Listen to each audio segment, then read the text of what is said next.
گوجری زبان میں اپڈیٹ سنیے۔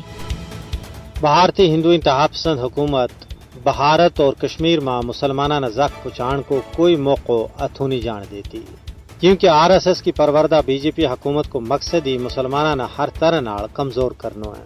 مودی حکومت کی طرفوں وقف ترمیمی بل کو مقصد بھی کشمیری اور بھارتی مسلمانہ کا مذہبی معاملات میں براہ راست مداخلت ہے۔ وقف بل 2024 ایک نو تعدیبی قانونی ہتھیار ہے جس کو مقصد کشمیری اور بھارتی مسلمانہ کے خود مختاری نہ نقصان پہنچانا ہے۔ وقف بل 2024 وہ امتیازی قانون ہے جس کو مقصد مسلمانہ کی خود مختاری اور عقیدہ نہ نشانوں بنانا ہے۔ وقف بل 2024 کو مقصد بھارتی اور کشمیری مسلمانہ کی آزادی کو گڑ کوٹن کی درپردہ کوشش ہے۔ وقف بل دراصل ہندوستان تو مسلمانہ کو صفائی کرنا اور انہوں کی آواز نہ چپ کران کی ایک مضموم کوشش ہے۔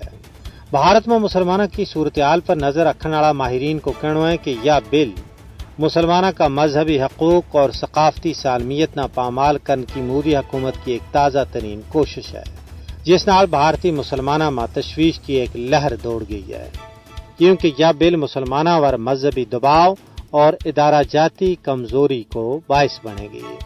یہ RSS اور BJP کو تیار کیے وہ ایسو نقشو ہے جڑو مسلم مذہبی ادارہ نہ کنٹرول کرے گو اور انہوں نے پسماندگی کی طرف تکیلے گو۔ اس بل کو مقصد مسلمانہ کی خود مختاری نہ ایک ہی جھٹکا میں ختم کرنا ہے۔